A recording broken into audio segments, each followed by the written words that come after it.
அருமையானவர்களே, இந்த நாளிலும் அவனுடைய வார்த்தையோடு உங்களிடத்திலே வந்திருக்கிறேன். ஆகா 2:9 வசனம் சொல்லுகிறது, முந்தின ஆலயத்தின் மகிமையை பார்க்கிலும் இந்த பிந்தின ஆலயத்தின் மகிமை பெரிதாயிருக்கும் என்று சேனைகளின் கர்த்தர் சொல்லுகிறார்.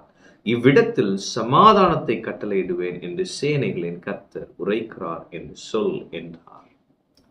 அப்ப இன்னைக்கு ஆண்டவர் உங்களுக்கு சொல்ற வார்த்தை, உன் வாழ்க்கையின் முந்தின நாட்கள் போல பிந்தின நாட்கள் இருப்பதில்லை. அப்ப இதுவரை உங்கள் வாழ்க்கையில் இருந்த மாதிரி இனி இருக்க போவதில்லை. அது எப்படி இருக்குமா? மகிமை பெரிதா இருக்கும். அதான் ப்ராஃபெட்டிக்கான வேர்டு. கர்த்தர் உங்க வாழ்க்கையில இனி செய்ய போகிற காரியங்கள் மகிமையுள்ளதா இருக்கும், அது பெரியதா இருக்கும். ஆமென். இவ்விடத்திலே சமாதானத்தை கட்டளையிடுவேன். அப்ப உங்க வாழ்க்கை சமாதானம் நிறைந்த வாழ்க்கையாய். என்ன பிரதர், பிரச்சனை மேல பிரச்சனை, போராட்டங்களின் மேல் போராட்டம், திருமணமாய் இத்தனை ஆண்டுகளாகியும் இன்னும் அந்த ஒரு சமாதானம் இல்லாமையே தான் போயிட்டு இருக்கிறோம். ஆண்டவர் சொல்றாரு, சமாதானத்தை கட்டளையிடுகிறேன். முந்தின ஆலயத்தின் மகிமையை பார்க்கிலும் பிந்தின ஆலயத்தின் மகிமை பெரிதாயிருக்கும். ஆமென். அப்ப இன்னைக்கு ஒரு புது துவக்கமாக இருக்க போகிறது. இந்த நாளிலே கர்த்தர் உங்க வாழ்க்கையிலே உங்க சூழ்நிலையிலே இடைபடுகிறார்.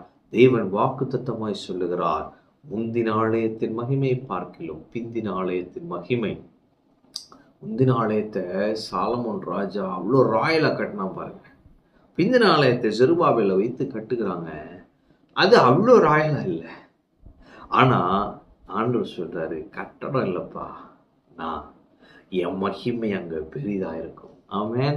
அப்ப நீங்க இந்த பிந்தின நாட்கள் உங்கள் வாழ்க்கையிலே கர்த்தர் கூட இருக்கிறபடியால் நீங்க விசேஷமா இருக்க போறீங்க.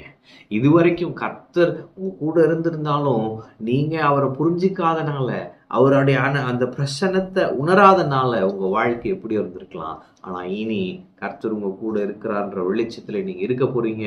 அவருடைய சமாதானத்தை பெற்று வாழ போகிறீங்க. அதனாலே அவருடைய மகிமை பெரிதாய் உங்கள் வாழ்க்கையிலே விளங்க போகிறது.